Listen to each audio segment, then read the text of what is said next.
So we're going to talk, we've been talking about linear functions, but we are talking now about the equation of a linear function, how changing that equation affects the graph, and how we can take points, a table, a graph, and write the equation for that linear function without having to do kind of the guess and check method that we were kind of doing in the last unit. You guys know what I mean? Yeah. Like I gave you points and a table, and we figured out that the rate you multiply by x, but then we kind of had to plug stuff in to make sure it worked.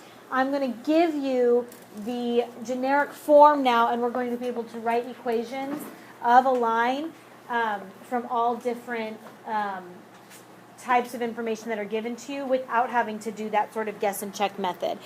So let's do some definitions first, and then we'll get into the notes. Remember our function families? Do you guys love your function family packet that you should keep until you leave this campus? No, until you leave Clovis East. Like all through the rest of high school, you will use that packet. So make sure that you keep it. They are function families, right? And every family has parents.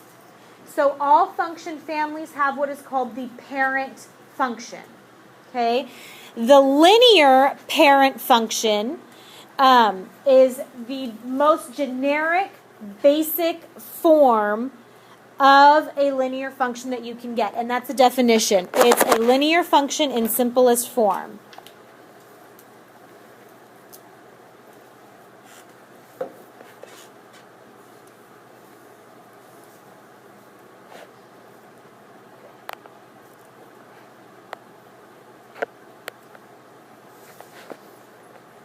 Okay, so a linear function in simplest form, basically, if I'm not multiplying, adding, subtracting anything to the linear function, that's the parent function. So the linear function, or the linear parent function is f of x, which is the same as saying what? Y equals x. That is the most basic form of a linear function you can get. Okay? Adding stuff to the end of it will shift the line. Multiplying anything by x will change the steepness of the line. But the most simple version of a line is f of x equals x, or y equals x. Okay? If we were to make a table of that, so y equals x. If I plug in 1, what do I get for y? If I plug in 2, what do I get? If I plug in negative 3, what do I get? Okay, so that's the very most basic form. When I graph it,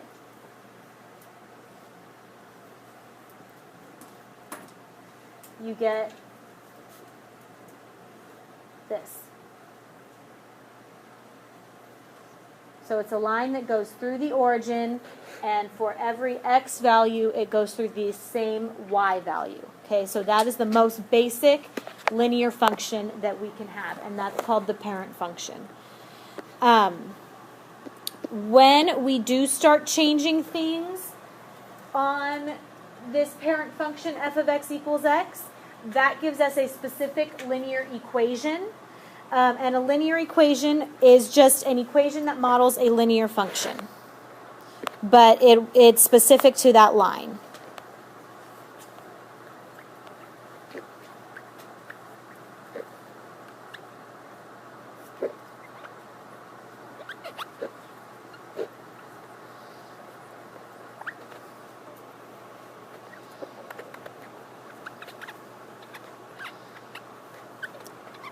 So a linear equation is what we get once we start making changes to the parent function. An example of a linear equation could be y equals 3x plus 1. And another example could be y equals 4x. I want you in your example, give me one more example of a linear equation that you make up. So Jonah said another one could be y equals 7/2 x minus 15. Is that a linear equation, guys? Yeah, because it has just an x, right? So the parent function, x, he multiplied it by 7 over 2, and then what did he do? Subtracted 15 from it. So the any linear equation will have elements of that parent function in it. So it has to have just an x by itself. Anybody else want to share theirs? Okay. So you should have something x plus or minus something. And then the very last definition, all linear equations or the graph of a linear function will always cross both the x-axis and the y-axis. Today we're only going to talk about where it crosses the y-axis, and that is the y-intercept. The y-intercept is the y-coordinate.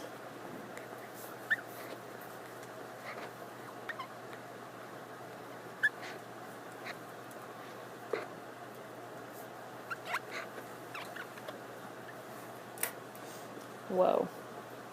I totally spelled that wrong. The y-coordinate of a point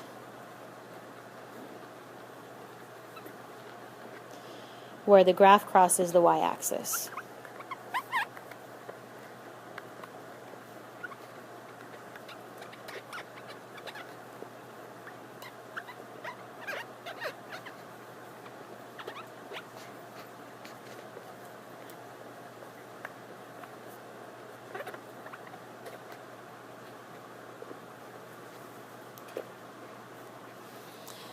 In our example, we're going to draw a little graph and show where the y-coordinate is. So let me erase this part.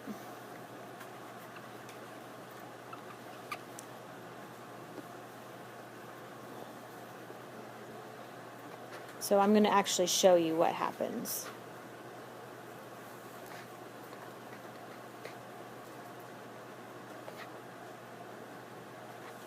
Okay, so in my example, I'm going to have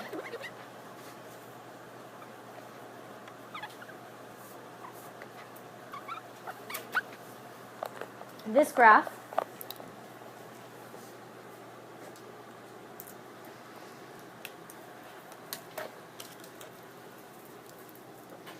And I want to know what the y-intercept is. If my graph, I want you on your example to circle where it crosses the y-axis. And then let's write, what coordinate is that? What's that point? Jonah, what's the point? 0, -1. 0, -1. Do you guys agree? So our definition says that the y-intercept is just the y-coordinate. So the y-intercept is actually just going to be at -1. And that's because when you label it y-intercept, I as a teacher know that that means that's where it's crossing the y-axis. So I know that on the y-axis at -1, that's where my line crosses. Okay? So that's the y-intercept. Just as a preview, because if you look for the next vocabulary, which we're not going to get to until later this week, the x-intercept, what do you think where do you think the x-intercept is? It's where the line crosses with the x-axis. Yeah, it's going to be where the line crosses the x-axis. We'll get there. Don't write that down right now. So are we good so far with our definitions? Okay, so turn to the second page in your notes. 3.3, where it's slope-intercept form. Okay, so today we're going to do 3.3, so we're skipping 3.2, and we're going to talk about slope-intercept form of a line. Really big across the top, I have written y equals mx plus b. Do you think it is important that you have that memorized? Yeah, because it's giant. And then guess what? When you get into other classes, calculus, statistics, any other math class, y equals mx plus b is probably going to end up being the most common version or equation form that the equation of a line is written. So we need to label some parts. The y is just going to be, it's the generic y. So it's going to be whatever the y coordinate is when you spit an x into that equation. M stands for what, guys? We learned about it yesterday. Slope. So M is the slope. So when we start writing equations of a line, that M will have a number, or it will be a number. X is the generic x. So it's going to be any x coordinate, or x coordinate that we plug in to spit out a y. And then B is going to be your y-intercept.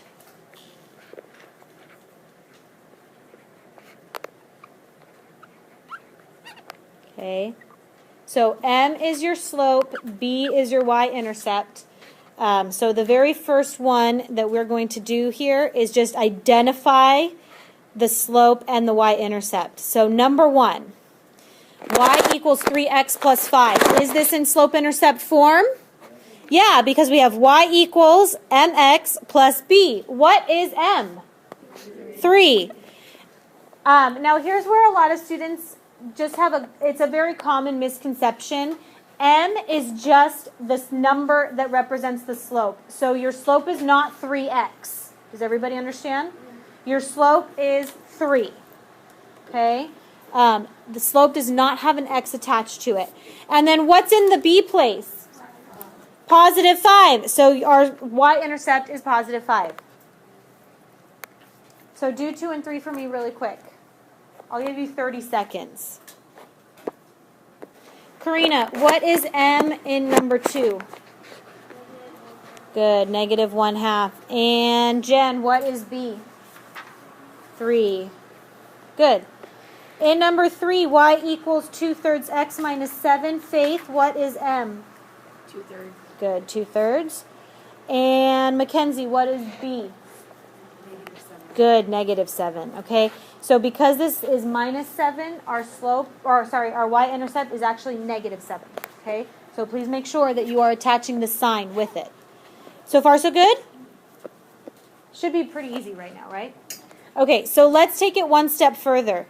Going the opposite way, I'm going to give you a slope and a y-intercept, and we're going to write an equation. So in number 4, I am telling you that the slope is negative 2.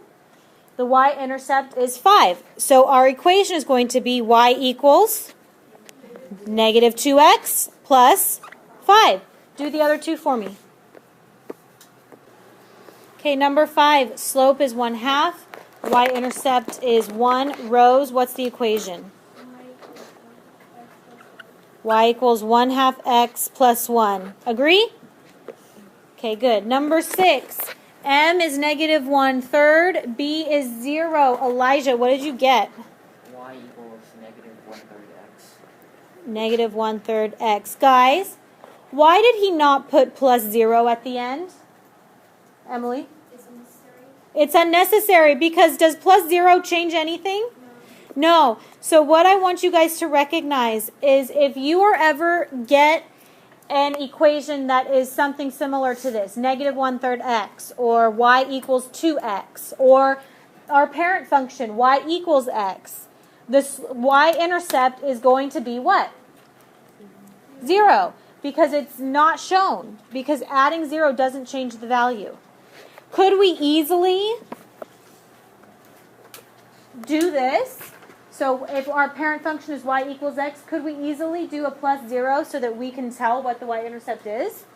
Yeah, but you don't have to write it. It's unnecessary. Okay? So far, so good? All right, so what I'm going to do is now I'm going to give you a graph, and we're going to write the equation of the line from the graph. So I'm going to show you how to do that. On a graph, the first thing you want to always double check is that you're paying attention to the scale. So I think all of these graphs, the scale is 1, so we don't have to worry about it. But I have had it happen where the scale is 2 and students don't look at the labeling and they get everything wrong because they're not looking at the scale. So for our equation, we have two elements of slope-intercept form, the y-intercept and the slope. The y-intercept is a really easy one to find, and what I always want you guys to do is to put a dot at the y-intercept. So the y-intercept is going to be right here.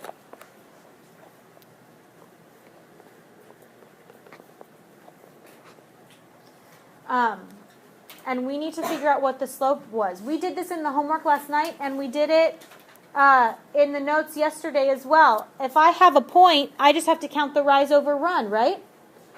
So here's another point that goes through the center of one of the grid lines. You could also use this point. You could also use this point. I don't really care. You can pick whatever you want. So I'm going to go from the y-intercept to the next highest one. So my rise is going to be 1, 2. And what's my run? 1. So what is my slope? 2. X plus. My y-intercept was at 1. So right next to this, I'm going to just write that. M equals 2 over 1 because we counted rise and run. B equals positive 1 because that was the point. So that's how you can show your work. Show me that you know what you're plugging in. I'll give you a few minutes, maybe a minute. Do 8 and 9 for me. On number 8, we need to figure out M and B first. B is always the easiest one to find. So, David, what is B? -2. Good. So, -2. And then you should count your rise and your run to find the slope. Christian, W, what is the slope? 1. Agree, disagree? How many of you agree? Raise your hand. Who disagrees? What's one piece that he missed? Brianna? It's -1 because you go down. Mm-hmm. Yeah, so no matter which way you go, if you're going up one space, you have to go to the left one, and that's negative. So another way that we can check, remember that summary that I put at the top of your notes from yesterday, guys? If my little man is walking on the graph, is he going uphill or downhill? Downhill, which means our slope should be negative. Good. Okay, and then let's see. What would the equation be for this, Sam?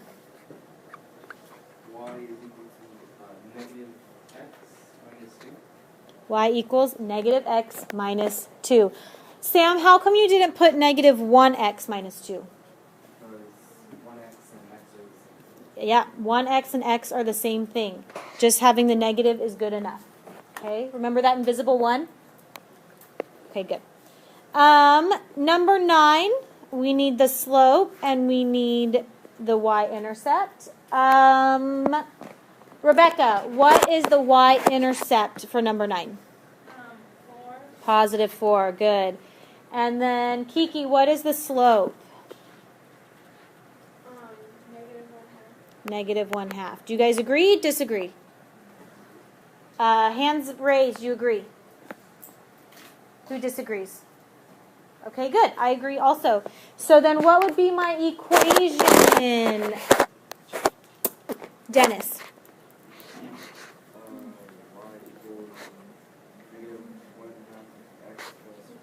Y equals -1/2 x. Thumbs up. You agree with Dennis's equation. Thumbs down. You disagree. Nice and high so I can see them. Good. Okay, guys, how do you feel so far? Good? Easy? Okay, so let's get to something a little bit more tricky. We only have 10 minutes left in 12 minutes left in class. 54, right? Yeah. But I do want to graph these, so if we don't finish, I'll give you the answers and then I'll have you guys finish them at home. But I want you to at least attempt it. So I know that some of you aren't completely done, but most of us are mostly done, so I just want to make sure you have the answers. For number 10, you should have got the slope as negative what? 1? Is that what we got? And B should have come out to positive 7. So the equation would be y equals negative x plus 7. If you put negative 1x plus 7, I'm not going to mark you down. It is math convention that if you have a slope of 1 or negative 1 that we don't write it. And eventually, I'm not going to write the 1, so I will kick you of that habit just by my force of not using it. But if you forget and you put the 1, it really is okay for right now. Okay? For 11, I got a slope of 1/3. Do you guys agree? Okay, and then I got a y-intercept of 0. So you would get y equals 1/3 x plus 0, but we don't have to write that. Okay, everybody's good so far? On number 12, I got a slope of negative 6. Is that what you guys got? Emily, is that what you got? Is that what you got? You got what? 4/3? Is that what you got? Negative 4/3? Rose, you got negative 4/3? Melody? Okay. Then let me do it. Maybe I did something wrong.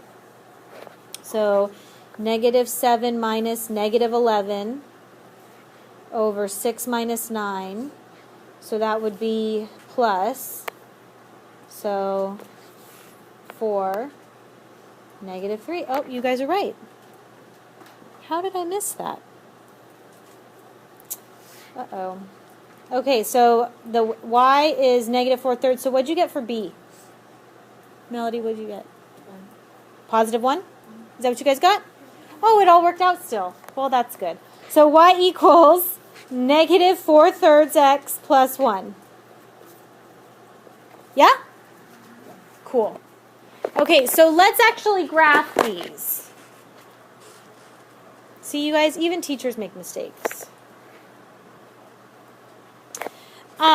Now that we know how to kind of manipulate these equations, graphing them shouldn't be that bad.